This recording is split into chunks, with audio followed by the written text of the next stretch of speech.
No jury yet, but we're getting there. No death penalty either. The judge had to reassure a prospective juror. Sam Bankman-Fried had a grin on his face as he entered court on Tuesday morning, clad in a black suit and an uncharacteristically tame closely trimmed mop of hair. After 9 long months, the disgraced crypto founder will finally have the chance to defend himself against a wide array of federal fraud and conspiracy charges tied to the collapse of FTX, his crypto and futures exchange, and Alameda Research, the crypto trading firm he founded and, according to prosecutors, used to illegally reinvest FTX user funds. The first day of the Bankman-Fried trial was all about voir dire, the process by which a judge, defense, and prosecution worked together to filter more than 80 New Yorkers to a final group of 12 jurors and 6 alternates. Judge Lewis Kaplan, the judge overseeing the case, peppered the jury pool with questions. You're reading the SBF trial, a CoinDesk newsletter bringing you daily insights from inside the courtroom where Sam Bankman-Fried will try to stay out of prison. Want to receive it directly? Sign up here. Underscoring the trial's location in the heart of New York's financial district and the scale of Bankman-Fried's once giant crypto empire.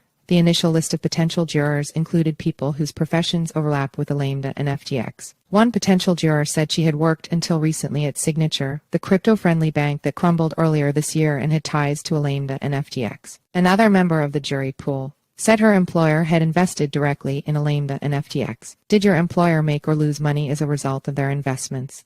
Asked Kaplan. Lost money, said the juror. The goal of Kaplan's questions was to suss out which of the many prospective jurors would be able to serve impartially, a particularly complex endeavor given the headline-grabbing nature of Bankman-Fried's crypto collapse. As the judge acknowledged at the start of voir dire, it would not surprise me if some of you have heard about this case. When Kaplan asked if anyone in the room had seen a recent 60 Minutes segment, an interview with author Michael Lewis about his just-released book about the rise and fall of Sam Bankman-Fried, at least 7 jurors raised their hands. Most members of the jury pool were stationed in an overflow room on the first floor of the courthouse. Bankman-Fried sat silently between his attorneys throughout the bulk of the jury selection process. Mostly, he spent his time pecking away at a laptop keyboard. His attorneys have previously expressed concern that he would not have enough time to review materials or otherwise work on his defense after his bond was revoked in August and he was sent to the Metropolitan Detention Center. Despite the seriousness of the accusations facing Bankman-Fried, his mood from the court's overflow rooms, where press was sequestered, seemed to range from neutral to positive. The judge himself cracked a few jokes during the jury selection process, though he hammered certain prospective jurors who appeared to be trying very hard to avoid serving for the trial.